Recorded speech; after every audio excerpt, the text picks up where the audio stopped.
Hello guys, how are you? You're welcome in biology class and science class. Last video में हमने lesson number 1 complete किया था. आज हम लेसन नंबर 8 स्टार्ट कर रहे हैं. हाउ डू ऑर्गेनिज्म रिप्रोड्यूस, यानी कि ऑर्गेनिज्म रिप्रोडक्शन कैसे करता है. इसमें हम रिप्रोडक्शन के टाइप्स पढ़ेंगे और यूनिसेलुलर एंड मल्टीसेलुलर ऑर्गेनिज्म में हर तरह के जो रिप्रोडक्शन के टाइप हैं उनका स्टडी करेंगे. फर्स्ट है व्हाट इज रिप्रोडक्शन. रिप्रोडक्शन वो प्रोसेस होता है जिसमें कि कोई भी ऑर्गेनिज्म अपनी स्पीशीज को कंटिन्यू बनाने के लिए अपने जैसे ऑफस्प्रिंग का प्रोडक्शन करता है. ये प्रोसेस रिप्रोडक्शन कहलाता है. Reproduction is of two types. First asexual reproduction and second sexual reproduction. Asexual reproduction जिसे कि एपोमिक्सिस भी कहते हैं, जिसमें कि नए इंडिविजुअल का formation without involving the formation and infusion of gametes, यानी कि ये वो रिप्रोडक्शन है जिसमें कि बिना गैमेट के फॉर्मेशन और बिना गैमेट्स के फ्यूजन के नए ऑफस्प्रिंग या नए इंडिविजुअल का फॉर्मेशन होता है. इसे एसेक्सुअल रिप्रोडक्शन कहते हैं. सेक्सुअल रिप्रोडक्शन जिसे कि एम्फीमिक्सिस भी कहते हैं, ये वो रिप्रोडक्शन है जिसमें कि मेल और फीमेल दो तरह के गैमेट्स का फॉर्मेशन होता है और इन गैमेट्स का फर्टिलाइजेशन होता है यानी फ्यूजन होता है और नए ऑफस्प्रिंग का फॉर्मेशन होता है. This is known as sexual reproduction. Now comes difference between asexual and sexual reproduction. Number of parents. Asexual reproduction में नंबर ऑफ जो पेरेंट्स या नंबर ऑफ सेल है ये 1 होती है. एक ही पेरेंट सेल या एक ही पेरेंट पार्टिसिपेट करता है, इसलिए इस रिप्रोडक्शन को कहते हैं uniparental reproduction. Second sexual reproduction जिसमें कि दो सेल्स या दो इंडिविजुअल पार्टिसिपेट करते हैं, पेरेंट्स पार्टिसिपेट करते हैं, इसे कहते हैं बाई पेरेंटल रिप्रोडक्शन. सेकंड जो डिफरेंस है रिप्रोडक्टिव यूनिट. इसमें जो पेरेंट है उसकी होल बॉडी ही रिप्रोडक्टिव यूनिट की तरह वर्क करती है, यानी रिप्रोडक्शन में पार्टिसिपेट करती है, जबकि इसमें रिप्रोडक्टिव यूनिट गैमेट्स कहलाते हैं जो कि यूनिसेलुलर होते हैं और हैप्लॉइड होते हैं. हैप्लॉइड मीन्स जिनमें कि क्रोमोसोम का नंबर हाफ हो जाता है.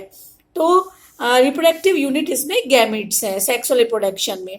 थर्ड जो डिफरेंस है नेचर ऑफ ऑफस्प्रिंग. जो नया ऑफस्प्रिंग बनते हैं इसमें जेनेटिकली सिमिलर होते हैं पेरेंट्स के, क्योंकि इसमें एक ही पेरेंट्स पार्टिसिपेट करते हैं, जबकि सेक्सुअल रिप्रोडक्शन में जो ऑफस्प्रिंग्स यानी न्यू जनरेशन जो बनती है वो पेरेंट्स से बिल्कुल डिफर होती है, क्योंकि इसमें दो पेरेंट्स के गैमेट्स का पार्टिसिपेशन होता है, इसलिए इसमें जो ऑफस्प्रिंग होते हैं वो पेरेंट्स से डिफरेंट होते हैं.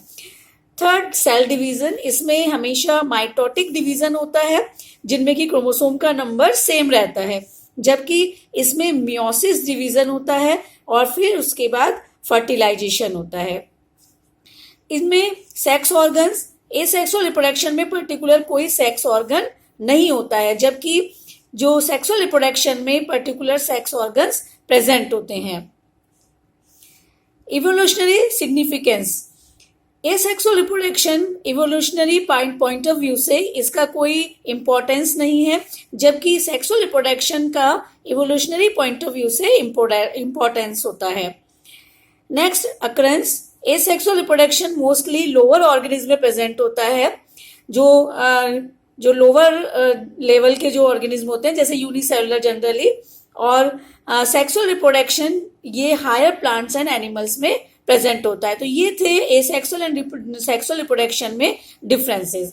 अब आता है do organism create exact copies of themselves, यानी कि क्या सभी ऑर्गेनिज्म एग्जैक्ट अपनी जैसे ही कॉपीज तैयार करते हैं ऑफस्प्रिंग के फॉर्म में. तो इसके लिए सबसे पहले हमें ये जानना है कि हर ऑर्गेनिज्म की बॉडी सेल से बनी है और सेल में न्यूक्लियस होता है. सभी सेल्स में न्यूक्लियस होता है और न्यूक्लियस में जेनेटिक मटेरियल होता है क्रोमोसोम्स. और क्रोमोसोम्स किसके बने होते हैं? डीएनए के, जिसकी फुल फॉर्म होती है डीऑक्सीराइबोज न्यूक्लिक एसिड. और ये डीएनए में इंफॉर्मेशंस होती है किसके फॉर्मेशन के लिए? प्रोटीन सिंथेसिस के लिए इंफॉर्मेशंस होती हैं प्रोटीन सिंथेसिस के लिए. और ये प्रोटीन ही ये और जो ऑर्गेनिज्म है उसके करेक्टर्स को बनाने का वर्क करते हैं, यानी करेक्टर्स को कंट्रोल करने का वर्क करते हैं।